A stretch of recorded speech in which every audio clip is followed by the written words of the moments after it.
Today's episode is brought to you by Makerist. Makerist is your new favorite online craft destination and Europe's largest online pattern marketplace. And now they're expanding into the global market to bring their huge selection of PDF sewing, knitting, crochet, and embroidery patterns to crafters everywhere. Check it out at Makerist.com. Thank you so much, Makerist.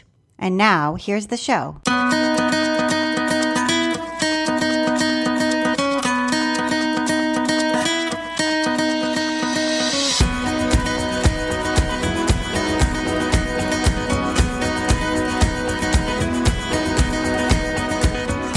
Welcome to episode 183 of the Craft Industry Alliance podcast. I'm Abby Glassenberg. Craft Industry Alliance is a community for craft professionals where you can strengthen your creative business, stay up to date on industry news, and build connections within our supportive trade association. Check it out at craftindustryalliance.org. Today on the show, we're talking about building a yarn shop both online and brick and mortar with my guest, Kathy Elkins. Along with her husband, Steve, Kathy is the owner of WEBS, America's Yarn Store, located in Northampton, Massachusetts. WEBS was founded in 1974 by Steve's mother, and in 2002, Kathy and Steve assumed ownership. Kathy holds a BA in Communication from the University of New Hampshire and an MBA from Suffolk University. She has extensive marketing experience in consumer products, as well as prior committee and board experience on various community organizations. Her most important role is that of being a mom to her two sons, Jackson and Jonathan. Kathy Elkins, welcome. Hey, welcome. Thank you so much for having me, Abby. I'm so excited to talk with you and to hear the story of WEBS. And I live not too far away in Massachusetts. So I hope after the pandemic is over to make it out to WEBS. My husband actually went to Amherst. So we are out in that area pretty frequently when he loves to go to the Amherst reunion. So we get to go out there pretty frequently. So I first would love to start by hearing the history of WEBS. Because WEBS was founded in 1974, which was the year before I was born. So it's been in business for a long time. And so I know it was founded by Steve's mom, Barbara Elkins, and a business partner. And it was really in the beginning all about weaving. So tell us about those early days. Sure. You know, Steve's mom, if she was here, she would tell you she started the business so that she could feed her own fiber habit. She was a lifelong creator and maker across pretty much every fiber craft. I don't think she was ever spun, but she pretty much did everything else, as well as sewing and whatnot. But she and her partner decided that they wanted to start this business. She actually had a hard time getting a small business loan because she didn't want my father-in-law to co-sign the loan, and the bank actually gave her a bit of a hard time back in the day. But she put her foot down, and that all worked itself out. And the premise behind the business was when you learn to weave, typically you go to a studio. You go, you take your class, you work on your project, but you leave it all there. So she wanted to take it in a different direction and sort of model it after how you learn to play an instrument in school, like in elementary school. You rent the instrument for the school year. So that's what she did. She, the family, her and Art, and actually I think my husband at the time, he was little, went up to Harrisville and picked up half a dozen looms, portable looms, assembled them, and she started teaching. And because they were portable looms, smaller size, the students were able to come to her home, take their lesson with her in the family basement, and then bring the loom home. And the advantage to that she saw was they got to see the loom in their living space and could bond with it in a different way. And she just felt that was going to have a longer term impact on people sticking with weaving and ultimately wanting to buy a loom. There was a business aspect to it.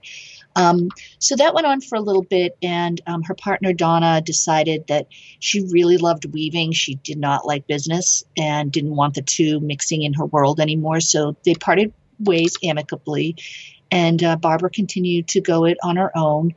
And eventually, Steve and his brother and his dad wanted their basement back. This was, I want to say, so 74, so probably 77, 78-ish. She moved out of the basement into downtown Amherst, another basement location. It was where the police station was back in the day. It's not in the same location anymore. The space doesn't exist. It was about 800 square feet below street level, and had a back entrance. And she set up shop there. And Amherst is a big college town. You've got Amherst College, as you were referencing. UMass is there. That's where my father-in-law, he was a professor there for many years. So it's a relatively transient population, but also a young population. And knitting was starting to become interesting. So she started bringing in some knitting yarns. And was she teaching at all at the colleges? Did she teach at Hampshire, or did she have the weaving looms like at all part of the college, or no? No. Okay. No. All right. It was just in this retail setting. Okay. Yes, correct. And as time went on, the business started to grow a bit, and she outgrew the space. So her and my father-in-law in the early 80s purchased a beautiful Victorian house in downtown Amherst and moved the business there. And they were there for many years. That's where they were when Steve and I were first dating. And in fact, the day I came out to meet his parents for the first time was a Saturday. And I thought, well, we'll stop by the store. We'll check it out. I'd never been out here to Amherst. And I was from the Boston area. And we ended up having to pick orders that afternoon. And I didn't know anything about yarn. I had learned to crochet when I was 8 or 9 years old, but that had long fallen by the wayside. And I knew nothing about knitting, and I knew nothing about yarn. So that was an interesting afternoon for sure. And when you met Steve and started dating, and he told you that his parents owned a yarn store or a weaving and yarn store, what did you think? I was impressed that they worked together and functioned together, and apparently were very happy. That's a lot to take on. And in fact, it was a conversation Steve and I had when it got to be our turn to take over the business. What would we do if we couldn't work together? I mean, we both had big jobs. We both have MBAs. We both managed people and budgets and whatnot. And we both got pretty strong personalities. And we did have a plan. Our kids were little at the time. And I just said, look, if this doesn't work out, it's your family business, even though it's ours. I said, so I'll step aside and figure out something else to do. And you can go forward, on your own, with the small team that we had at the time. And we had a couple bumps, and we still have bumps. I mean, again, we have strong opinions and whatnot, but, I was just really impressed that they did that. And when we were taking over this business, I didn't know if Steve and I could do that. And I think that's probably of a lot of the accomplishments we've had over the years. That's one that I'm still really proud of. Yeah. So really the relationship was the thing that struck you the most. That's really interesting. So they moved into this Victorian house, I know, in Amherst, which is a beautiful place. And I think now, is it still a musical instrument shop? Yes, it's still a violin store. A violin store. Yeah. It's really beautiful. There was a video made when you had I think it was your 40th anniversary, and you can see the inside of what it looks like now. And so it's really very, very pretty. The intention was to stay there for a long time, but then it sounds like you all quickly outgrew that space because of expansion. Yeah, there was a Saturday when Art needed to use the restroom, and the space was so crowded that he had to go out the front door of the building and go back in the back door in order to get to where the restrooms were. So at that point, he said, I think we need to find another location. And they really wanted to stay in Amherst, but there just wasn't anything suitable for their needs. And so Art found our space that we're currently in, and it was divided into 3 separate businesses all under one roof. And he brought Barbara over, and she said, absolutely not. There's no way this is going to work. And it had previously been a telephone company building. So when you go out into our warehouse where you can buy the closeouts, you can still see yellow lines on the floor from where the trucks parked, and the floor ever so gradually angles into the center so that when they wash the trucks and whatnot, all the water would flow, and there's drainage there. So the building was pretty grimy when Art showed it to Barbara, and she was just like, she couldn't wrap her head around it. But he persevered, and they ended up leasing the space and cleaning it up. And the big window that we have in the front of the store used to be a pull-up garage door for the trucks to come in. So a lot of work was done, and that's kind of what it was like when Steve and I came into the picture in 2002. There were still 2 other tenants in the building. One left shortly after we came on board, and we added their space, created some more office space, had some more warehouse space, which was great. We had to enlarge increase the size of the store after a couple of years because we bought so much yarn, we had nowhere to put it all. So we moved the wall at the back of the store back into the warehouse area and doubled the size of the store from 2,500 square feet to 5,000. So yeah, there was a lot of things going on. Okay. And so this was really Barbara's business, and Art was a professor, as you mentioned earlier, at UMass. That was his career. What kind of professor was he? What did he specialize in? He was a professor in the Eisenberg School of Business, and he was a tenured professor. And it was, I want to say, mid '80s when he had worked in the store, on weekends. He helped Barbara with the books and things like that. And he decided to retire and join Barbara full time. And everybody in the School of Business thought he was nuts. I imagine so, because often when one retires, they don't then have an entire other career that's very busy, which is retail. Well, and back in those 20, 30 years ago, tenured professor was a big deal. I mean, it is. You were there for life. It's still a huge deal. Yeah. Yes. Yeah. So yeah, everybody, and it's funny, Steve and I have done presentations at Eisenberg over the years for different classes and whatnot. And the professors who are still there, who were there when Art was there, every time we see them, like, yeah, we thought he had lost his mind. And so do they still think that, or did they change? No, they can now see what he saw. Which was what? What did he see? I think he saw the potential to grow the business. And, it started as zero. And I think that's something that's really interesting. Like, people look at WEBS today and like, oh, you're so big. And we are big. There's no question about it. I mean, it started with Barbara and one other person, and then it was just Barbara for a while, and it grew over time. But we weren't always a 90-person organization. We started small, just like every other LYS has started. And a lot of luck, and I think not treating this as a hobby, but truly as a business, has helped us. And, but there was a lot of lucky breaks along the way. I mean, when Steve and I came on board, the internet was just becoming a thing. And thank God places like The Gap made it accessible for people to buy soft goods and textiles online. Because who would have ever thought 20 years ago you'd buy yarn online? I mean, it's such a tactile process. Yeah, let's talk about that for a moment, because I know, Tony Hsieh just passed away. He was the founder of Zappos. And one of the things that Tony gave us when he was the leader of Zappos and the person that he really was, and you can read in his book Delivering Happiness, which is such a fantastic business book, is that he saw that people would actually buy shoes online, and especially women, but people in general would buy shoes online, and that was something that everybody said nobody would ever do. Nobody would buy shoes online, and he said, well, if you give them free shipping and free returns, they will buy shoes online.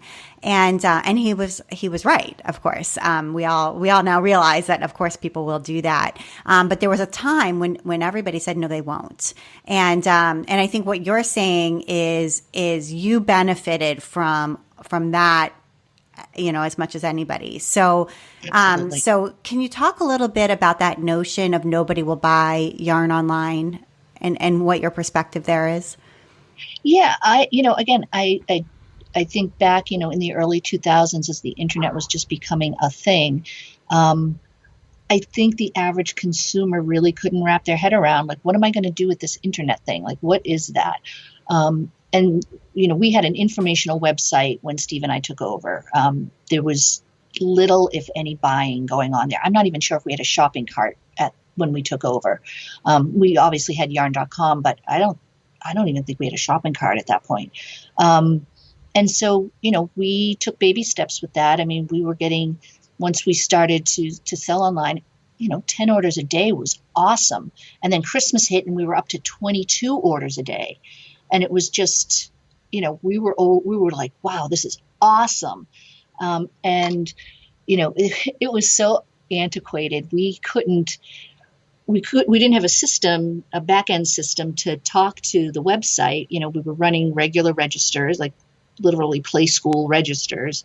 And so when we started shipping, we just had basic credit card machines, but we would have to hand write out every order in order for our two pickers. We had two pickers and packers. We now have a warehouse full of them. But we would hand write out all of the orders, and we would get orders in the mail. And it was just a crazy, crazy process that we had.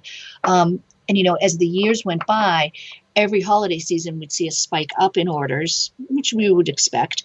But then when we'd come out the other side into the next year's Q1, the volume would drop down a bit, but it would plateau higher than we did before. And that's where we just saw that steady growth year over year over year.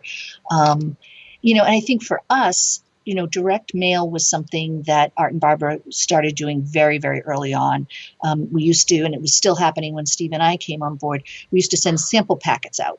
And we had sample makers. We had a big, huge table in an office space that is completely changed now. And they would wind yarn and cut little 4-inch snippets of all the colors. And it would be a little, like a half a sheet of paper printed out with the yarn name and all the colors and the fiber content and all the specs that you needed. And we'd put the samples in, fold it in half, and we'd mail those out to our customers. And you might get 10 or 12 different sample packets in each mailing. And it would go with an order form. And then they would come back. They'd send in their order, or they'd call in their order. This was, again, pre-internet times. And so our customers sort of already had that first step, and morphing from that mail order mentality to internet and to catalog was somewhat of a natural progression for us. And our customers were used to doing things from afar with us. Again, it was a transient population. We would get customers when they would be here, as students or teaching professors or whatever the case may be. They'd graduate, they'd move on, but they still wanted to buy from us. So finally, doing the sample packets got to a point where we were doing so many in a month that by the time we got them out the door, it was time to, we didn't have any breathing room at all. And that was then the birth of our very first all of 16 pages catalog. And that was in 2004, if my memory serves me correctly. So I think some of the foundations that Art and Barbara laid for the business early on, unbeknownst to them, really set us up in a great position to take on new technology as it came along. I want to take a minute now to talk with Holly Dagger from our sponsor, Makerist. Hi, I'm Holly. I'm the manager of Makerist.com. We're Europe's largest online patent marketplace, and we're looking to expand to the global market this year. And tell me how makers and pattern designers can get started selling their patterns on Makerist. So it's really easy, actually. There's just a little button that says Sell on Makerist on our website. And then you go in, you give us a copy of the kind of patterns that you work with and a little blurb about yourself. And then our design relations consultant gets back to you within 1 or 2 days. And she helps you set up your shop. She helps you optimize your SEO text. We set up everything for you. You don't have to do anything like that. And we also support you with graphic assets and on-site sales and things like that. So it's a really simple kind of hands-off process. That's great. And is there a fee structure involved? Is there like a transaction fee, or how does that part work? With designers, we do take a percentage commission from every purchase that's made, but we don't have any listing fees. We don't have any shop fees or anything like that. So you only pay us once you start earning money. Wonderful. Okay, that's terrific. And what kind of patterns are accepted? Like which kinds of crafts? We take patterns for sewing of any kind, garment or toys or upholstery, anything you like, knitting, crochet, plotting files, and embroidery and cross-stitch. Okay. And so if somebody's just getting started, let's just say they only have, I don't know, a handful of patterns that they've designed, can they apply, or do they need to have like a whole portfolio ready? No, we're very focused on small businesses. So if you only have one pattern, but you're really passionate about that one pattern, we'd still love to have you. Oh, great. So somebody who's just beginning can already get started. That's good news. Yeah. Okay. And it sounds like this would be a great way to maybe get some exposure into the European market, which is something that maybe some American designers too might struggle with. So that's a neat way to diversify your income. Definitely. And we also offer support for translating your patterns into German and French, which are our other two major markets. Where can we go check this out? You can find us at www.makerist.com. Wonderful. Thank you so much, Holly. Thank you so much, Makerist. And now back to my conversation with Kathy. Yes, absolutely. And the way that you got yarn.com was essentially Art was looking to find webs.com, and webs.com wasn't available. Is that right? Right. Correct. And so he was like, well, what else can I get? And this must have been in like 99 or something. This was in 92. Oh, gosh. It was a Wall Street Journal article that said, if you have a business, there's this thing called the internet that's coming, and you need a thing called a URL. Okay. And I don't know. And I've never closed this loop with him. And every time I do an interview, I'm like, God, I've got to go back and ask him this question. And then I forget. So I don't know if he faxed in a request to somewhere. Right. I don't know if he mailed it. He certainly didn't Google it, because that wasn't a thing. No. Right. But yeah, so Webs was taken. He got yarn. I always joke that I should be sitting in my Tahiti, hut, had he taken knitting.com and weaving.com and all the other things. Yeah, he needed all the URLs, but at least he got the one. At least he got the yarn, yes. So, and why did Barbara and Donna call the business Webs? Is Webs short for something? No, we get asked that a lot, and I have a funny story, but I'll give you the definition first. So in weaving, you have a warp, which is the vertical part that you put on first, and then you weave with the weft, and together they form a web. Okay, and that was it. It's called a web, and that's why she named it Webs. And so it's all in capitals, not because it's an acronym, just because it's all in capitals. Yep, just because it's all in capitals. But it's funny, when Steve and I started going to some tech conferences outside of the yarn world, it would always say Webs, and people would be like, oh, Webs, like, what kind of tech company do you, like, oh, I've got all these services, you're going to love them. And we're like, no, we sell yarn. They're like, oh, yarn? Really? Oh, and look, you're married. How cute is that? Oh, look, Joe, this little couple, they have a knitting store and they're married. And then they would not even talk to us. Right. Because they're just like, okay, you don't count anymore. You do not count. You're like, truly, it's actually a really good business, but that's okay. You can move on now. Okay. All right. So moved to Northampton from Amherst. And then there was a feeling of that Art and Barbara had, that it was time for them to retire. They were feeling done, and it sounds like they did actually look for some external buyers. There was some interest in the market to sell Webs, and as you said, you and Steve had your own careers. You were doing other things, and it wasn't immediately obvious that it was going to be passed down in the family. So what happened there? How did you end up actually taking over the family business?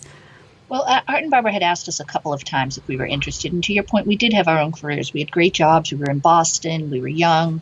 We had our own home. And it's like, why would we leave, our beautiful window offices in the city and, our friends and our life here to be in Western Mass? Because you're in the Boston area. West of Worcester doesn't exist to a lot of people. They just think it's all cow pastures and farmland. And there is a fair amount of that, but there's also a really thriving community out here. It's a nice place to live, but it's definitely quieter. Yes. It's a great place to live. So they'd asked a couple times. We declined. Then Steve had a job transfer. He was working for Pepsi at the time, and they moved us to Connecticut. Our son Jackson was born, and then 18 months later, we had our son Jonathan. And Steve was working a million hours. He was missing a lot of stuff. I was staying at home with the kids, which was great. But it was also starting to get to be a time where I was thinking, preschool was going to start happening for my older son. And I thought, maybe I need to start looking at something part-time, get my, dip my toe back into the workforce a little bit. And Art and Barbara came to us and said, we have a serious buyer who, they have the money. This isn't going to fall apart like a couple of the other deals have. And we're going to sell. But we'd really like you to consider it one more time. So at this point, we have 2 little kids. We're in Connecticut. I'm not working, and Steve's working 16 hours a day. And I said, I think we should have your parents come down and let's hear them out.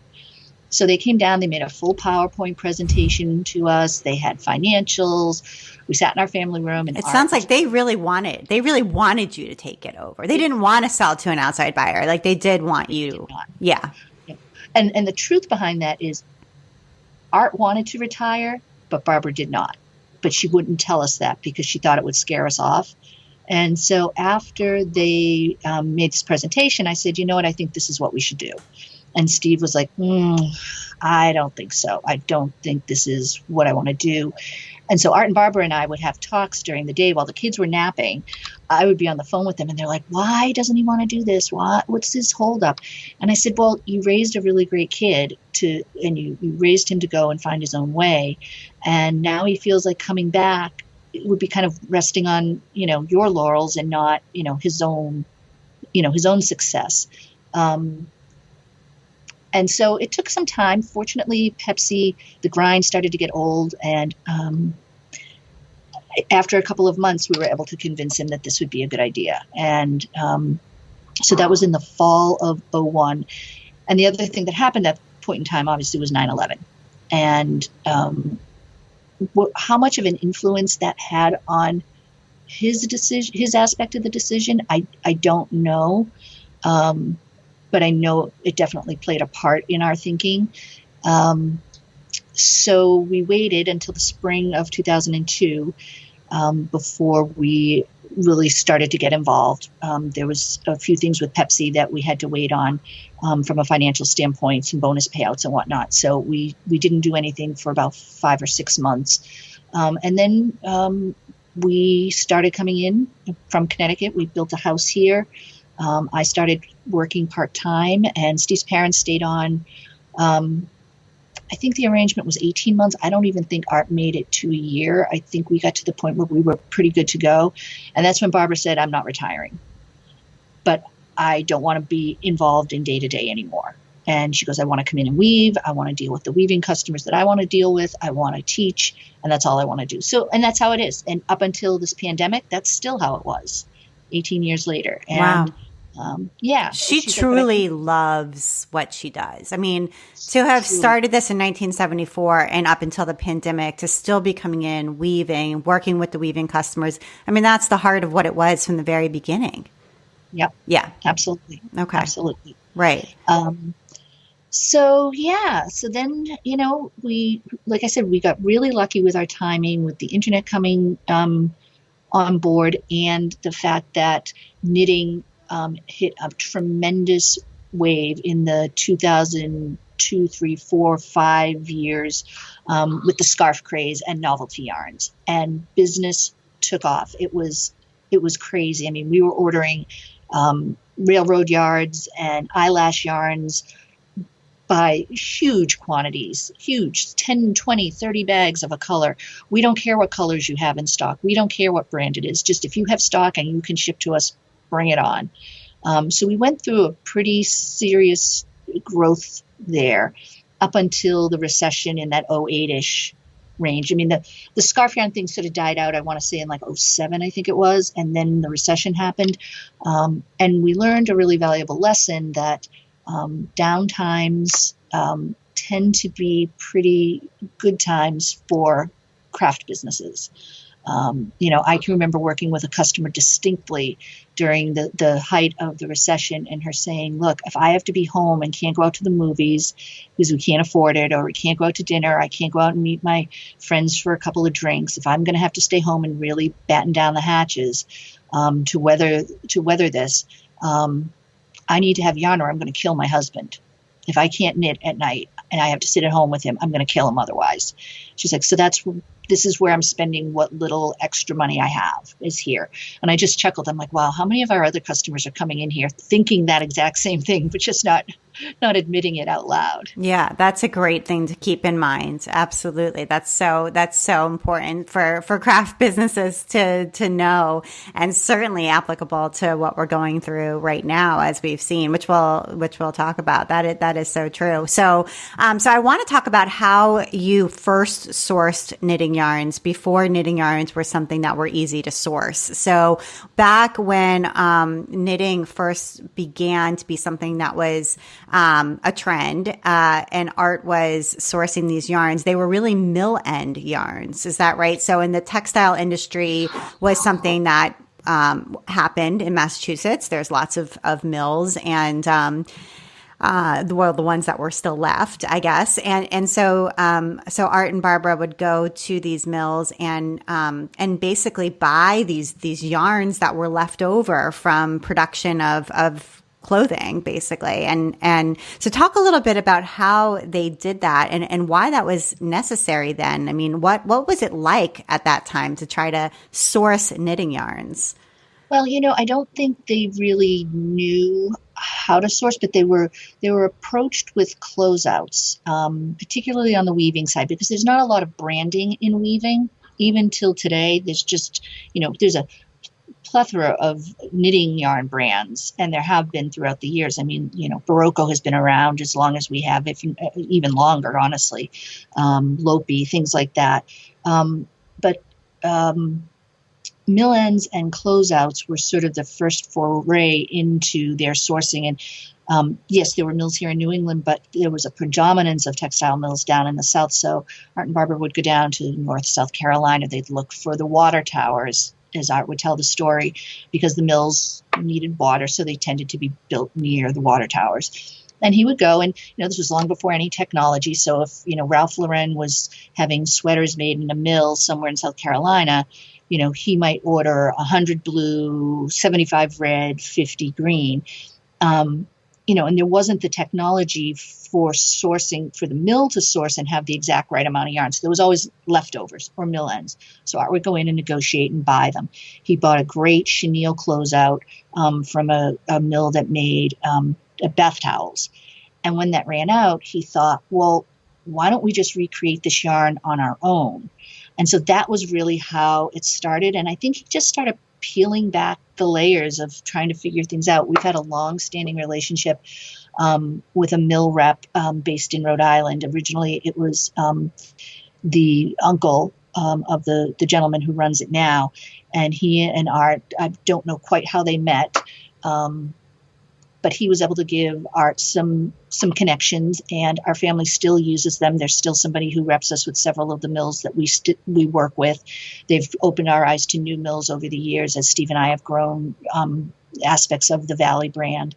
And it just sort of took off from there. It was a very organic process. But I also think a lot of the education that Art had. I mean, he holds a PhD, having taught in the business school for years. He had a lot of different contacts. And I think, that's just how his brain works. He's a very process logical person. And, he was able to figure out how to get in and out and figure out how to get yarn sourced. When we took over, most of what they had was almost predominantly all weaving, although there were 2 or 3, like Monterey and a couple of others, that could be used for hand knitting yarns. And, it was something for Steve and I that we thought, this could be something that we could grow.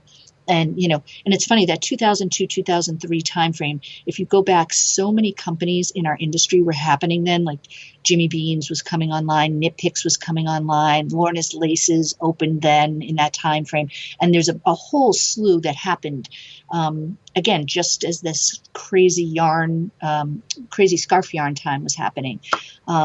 It's sort of a perfect storm, if you will. And so, we took what mill contacts Art and Barbara had at the time and just started to build on those. Mm-hmm. Right. Such a different time period. It's so interesting how it all kind of came together. Yeah, that is so fascinating. Okay. So, and I know that, let's talk a little bit about, what the business was like when you did take over. So it was much, much smaller, when you came on board. I think, how many employees were on staff at that time? Something like 11 or fewer? Yep. There were 11 of us and 4 of us had the same last name. Okay. So it was truly a small family, when you came on board. And I think you mentioned earlier, there's something like 90 now. Is that somewhere right around that number? We've I've lost a little bit of track of it all in the pandemic because we've been adding so many people in our warehouse pick and pack operation. Sure. But prior to this crazy year, somewhere around there. So when you first came on, as business partners, you bought this business and took it over. What were some of the things that you started to do, and what was your vision? How did you think about growing it together? And what are the roles that you each took on? I mean, are you co-CEO, or are there separate things that you each are in charge of? And how did you figure that part out as well? Well, we were lucky enough that we have pretty complementary skill sets. Steve's background is in finance and operations. My background is in marketing and retail. So that was a pretty clear delineation, and we knew we needed to have a dividing line between us. HR fell into my world. I picked that short straw, unfortunately, and I still kind of hold on to it today to a certain extent. But yeah, that was something that was important to Steve and I think, again, because we managed people, we managed really big budgets. I mean, I worked on Tommy Hilfiger in a licensee agreement for footwear. I was involved when we did a Super Bowl ad. So, we knew where our strengths and weaknesses were. And that doesn't mean we did everything unilaterally, not at all, but we definitely had a clear delineation of sort of who was the default person for certain aspects of the business. And honestly, when we first took over, I didn't have a desk. We had one computer between the 4 of us. The day I got my own desk and my own computer was huge. I bet. But for me, it was, how am I ever going to learn who's distributing what yarns? Like, who's a Barocco and who has Lang, and it was just, it was all foreign language to me. So, early on, that was a big part of what I did. We would make color cards at home at night. We'd rewrite the orders at home at night I might come in. I was only part-time to begin with because, again, the kids were little, and that evolved over time. But, we had 2 people picking and packing our orders, and that was it. And it was, it's so old-fashioned talking about it now and comparing to where we are today. And, sometimes Steve and I look at each other. It's like, how did we ever get to ourselves here? It's really kind of crazy when I have these conversations with folks and think back about it. Again, the store was running off of a basic register. There was no technology. There was no, we'd run the report and get the register tape at the end of the day to see what our sales were. It's just, now I can click any time during the day and see exactly where we're at. I can see exactly who's picked what, who's packed what. I have a whole dashboard where I can see that. Right. That wasn't back in the day. And so technology is really important into the way that you run your business now. I mean, to a certain degree, WEBS is a tech company. I mean, I know you go to tech conferences, it sounds like, and there is a degree to which, I mean, I don't know what the percentage breakdown is between sales from the brick and mortar and sales online, but I'm gonna just guess that the online sales way outweigh the brick and mortar by some huge percentage. Just that would be my absolutely. Okay, so I'm right on there. Yeah, right on. And it's skewed even more now. I mean, the store. Sure. Pre-pandemic, the store in and to itself did a wonderful number, but in comparison to what we do online, it's tiny. Being closed for 3 months and trying to come back, and now going through a second surge here in Mass.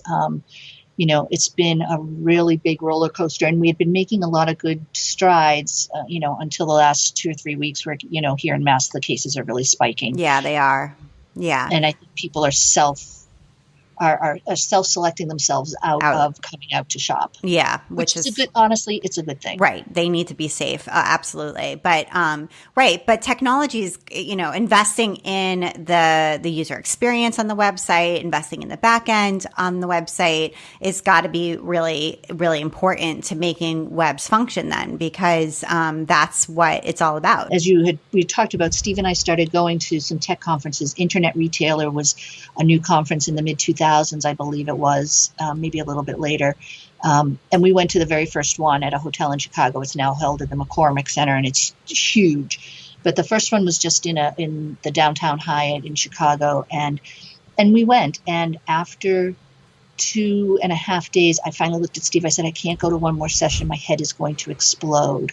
I literally laid down in the hallway at the Hyatt, because literally I thought my head was going to explode. I said, we have to go to the airport right now and just go home. I said, I can't do any more of this, and it was like, it's sort of like everything we've done. It was baby steps. It was missteps. It was, we had 2 really bad website launches over the years, really, really bad.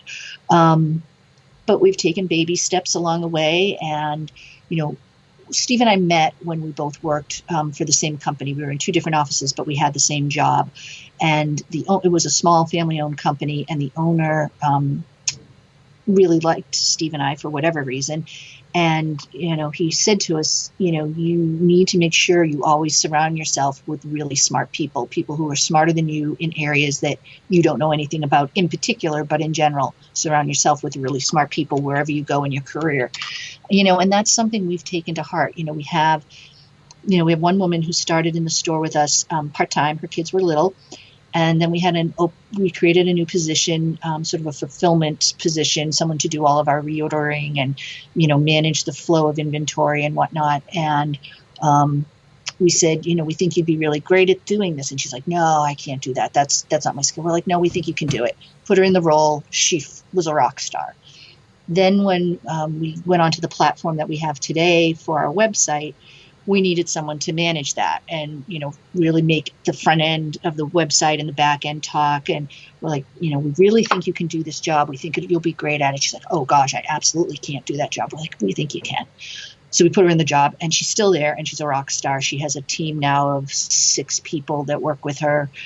We have an outside agency that helps with the hardcore tech stuff, but all the content, all the merchandising, all of the design, all of the layout, all the functionality is all driven by our internal team.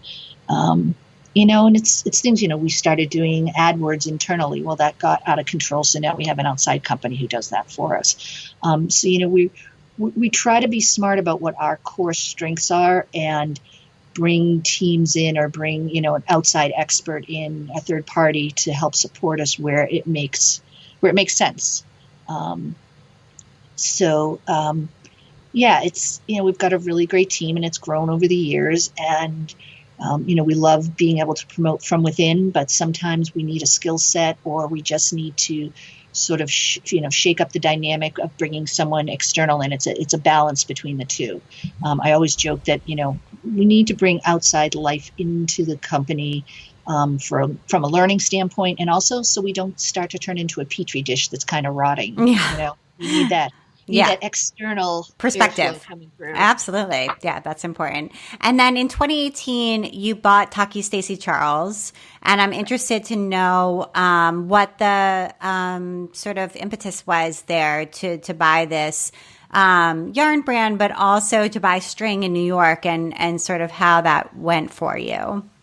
Yeah, Diane Friedman and Stacy Charles were partners. Diane had owned and run Taki Yarns. Stacy always said Stacy Charles.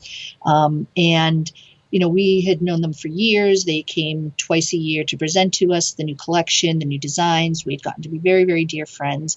And Diane was at a point where she was ready to move on and retire. And this was a conversation we had over, 2 or 3 years at least. They first broached us, we were sitting here, we'd finished a buy meeting, and Diane's like, what do you think about buying us? And, we all laughed, that kind of nervous, like, ha, that's so funny. 6 months later, they came back. She's like, so have you given it any thought? And we giggled a little more. And so that's kind of how it went for a while. And then finally, so it must have been 2017, they came up to see us and said, Diane said, I really want to be done. Stacy doesn't. We really want him. I really want him. And he really wants to have another partner and not go it alone. Would you give this some consideration seriously? And so we did, and, went through due diligence and all the things you have to do with an acquisition. Stacy had bought String Yarns, the store, from Linda Morse, the original founder. She ran the store, I think, for like 9 years. And then she was ready to retire. And it was one of Stacy's biggest customers, both for S. Charles and Filatura di Crosso, which was a brand he distributed that was out of Italy. And so he didn't want to lose the customers, so he bought the store and kept it going. And so that was just part of the deal that came along with it. And it was String is such a different proposition retail-wise than WEBS. I mean, it's completely opposite. I mean, it's in the heart of the city where it's this boutique little, boutique. It was tiny. We have office space bigger than String. Right. Right. It was, but it was at an iconic location at 74th and Lex. It has a dedicated Upper East Side following. And Steve and I felt like there was opportunity there for us, that we could grow a different retail experience, maybe not to a web size, but, we felt we had some best practices that we could implement. And I think, do you learn about a different kind of customer through that? I don't know. Are there learnings you take back? Yeah. The way the String team worked with the customer, completely opposite. I bet it's a really different, very different. Yes. Finishing at String is a huge thing. They're great knitters, incredibly talented knitters, but they don't want to seam anything together. So they bring it all back. We don't do that at WEBS. We will make you take a finishing class so you can learn how. We'll show you how to use a ball winder in Swift, but we're not going to do it for you.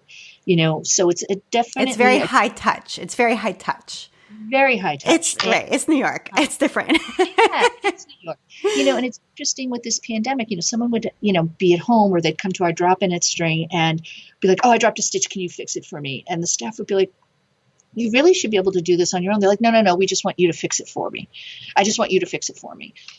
So we've been doing Zoom drop-ins all during this pandemic. And, the customers haven't been able to have someone do it for them. They've had to learn how to do it themselves. So that is going to be a whole interesting thing post-pandemic. Yeah, that's the theme of this pandemic. Learn how to do it yourself. Right? Yeah, so interesting. And I know you had a podcast for a long time, and I think it started out as a local radio show. Is that right? And which is such an interesting way to start a podcast. I know you're not alone in having a podcast that starts as a radio show, but it is kind of a unique way to start a podcast. So what was that experience like for WEBS, and how did it serve you? Because I know a podcast can really serve a business in a really positive way. Yeah, it was a tremendous experience. It's a local radio station, and they had syndicated programming on Saturday mornings and wanted to move away from that model. And so they approached a handful of local businesses that they thought could be interesting and do a podcast. And our ad rep at the time, who had become a very good friend of mine, came over and came to my office and she's like, Kathy, you guys need to do this podcast thing. It'll be awesome. And Steve and I share an office, and he turned around and he's like, hell no, we're not doing that. That's ridiculous. And I said, slow down. Let's talk this through. And we did, and we decided to go for it. The first few shows, oh gosh, they were so horrible. We were so bad. As were my first few shows, by the way. So bad. Well, that's just part of the process. It is. It's just part of the process. But, we got our rhythm down, and, for us, it was another way of connecting with our community and with our customer base. We have the store, we have the internet, we have email, we were doing consumer shows, and we just felt this was another outlet for us to interact with our customers. So we structured it. I would do an interview with a guest. In fact, I was listening to one of our old shows last night because I'm doing an interview with someone here in the industry on Fridays. And she asked me if I would do the interview with this new book that she has coming out because I interviewed her twice over the years on our podcast, Ready, Set, Knit. So I was listening back on those two shows last night. And the first one we had started that Steve would do the beginning of the show talking about yarns, and then I would do the interview in the second show. And then we flipped it after a period of time just to kind of mix things up, and we thought the flow would be better. But, we'd launch each show with a little bit of chitter chatter about what was going on, what was happening with the family, my kids, things like that. And then I would do an interview with somebody in the industry. We'd take a break, and then Steve would come back and wax poetic about whatever new yarns or tools or books or whatever it is that had come in. And it was great. And we had great listenership, and we had great interaction. We might be talking about, my kids were hockey players when they were little. So we might, be saying, oh yeah, big game this weekend. We can't wait. And if we didn't give the results the next week, we'd get emails like, what happened with the hockey game? Which was awesome. And, it was a lot of fun, but we had a date every Wednesday at 1:00 was when we recorded. We aired at 9:30 on Saturdays. And then it would go up as a podcast right after. And it was great that we had that discipline, that we had to be there. We had a lot of crazy things happen over the years, guests not showing up, or, Steve not being able to get, back from a trip somewhere. So I had to be Steve. It was always hard for us to do the show without the other. Because that was part of our dynamic. We bounced off each other. So whenever one of us had to do it by ourselves, we're all like, oh my God, we can't ever do that again. That was so hard. But after 10 years and over 500 episodes, it started to become a bit of a chore and not as much fun. And our longtime producer was leaving the station to move cross country with his partner. And we just, all those things together just made it feel like this was the time to stop. And so we did. We did our last show and didn't look back until this year. And it was floating in my head prior to the pandemic. But now that we've been doing all these virtual shows and creating content in a different way than we did before, we're actually starting to think Ready, Set, Knit may come back, but in a different format. I think it would be more video based. It would be more of a vlog than just a podcast.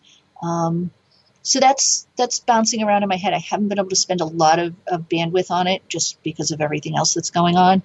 But it's definitely sitting out there, and I feel like there's a reason to be. And I've watched other people in our industry, including a couple of our sales reps, who are doing some really interesting things and creating content in an interesting way that is also piquing my interest to kind of get back into it. So just have to sort of sort through what that's going to look like, what the structure of it would be, what the frequency would be, how we fit that in.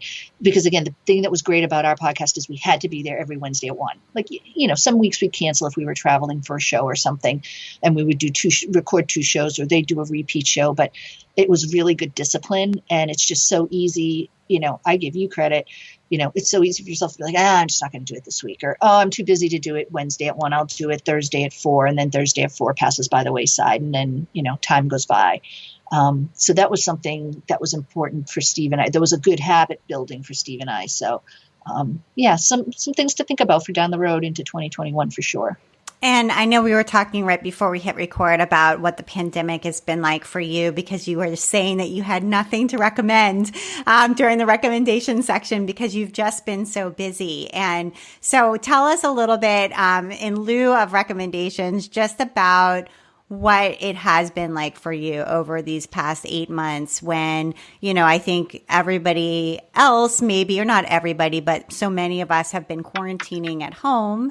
But of course, as you mentioned, we all need yarn and other craft supplies to keep our sanity and feel relaxed and be able to pass the time in a way that feels productive. But that all comes from places like WEBS. So what has it been like for you during this pandemic?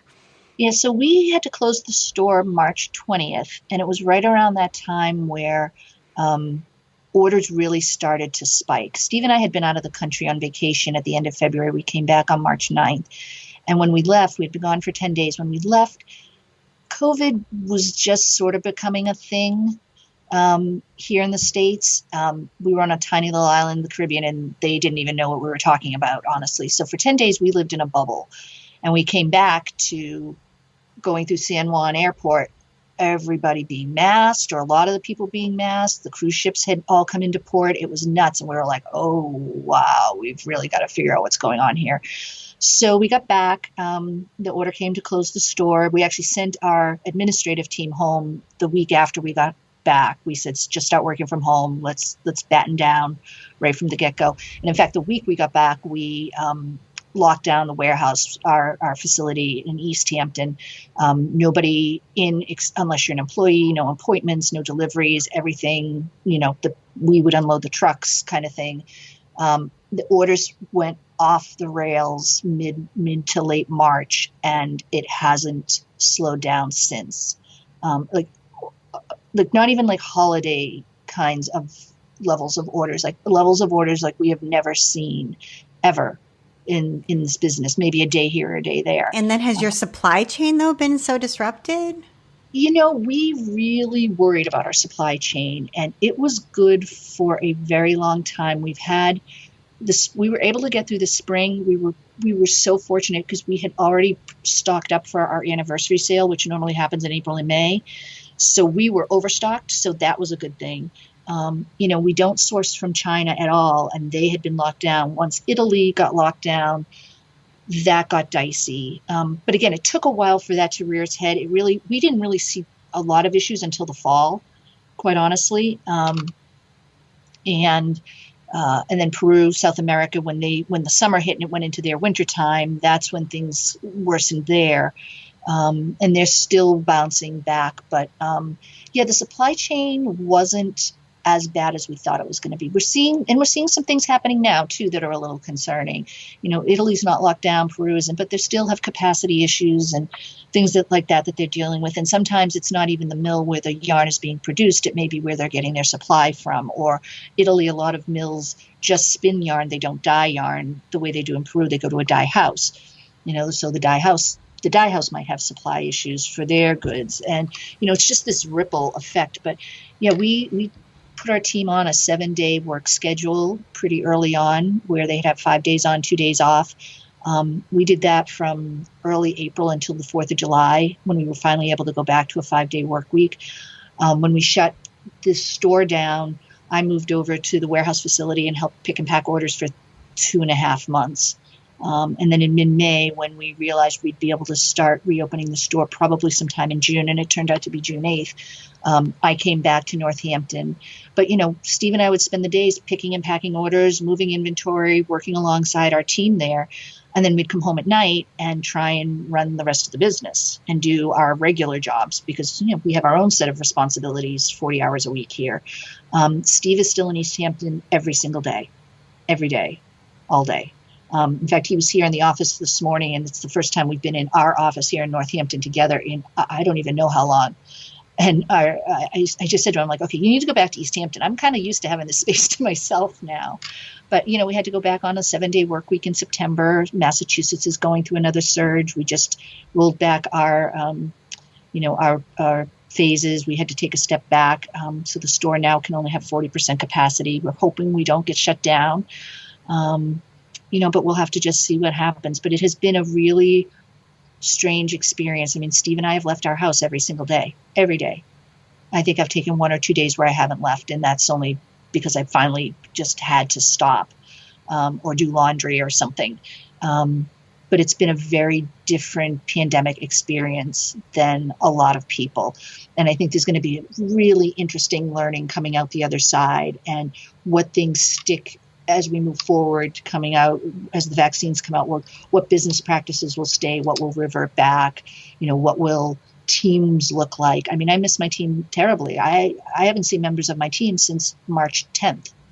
I've seen them on Zooms and Google Meets, but we haven't been together. And while it works, I think for our business in particular, there's such collaboration on things that it's hard to be collaborative when you have to schedule a Zoom or a Google Meet, instead of me walking 2 offices over to my entire marketing team and saying, hey, did you guys read this article about blah, blah, blah? Do you think that could work for us? Or, hey, these are some new colors we're considering. What do you guys think? Like, you can't be spontaneous like that. And I feel we've definitely lost something in our culture having to have everybody at home.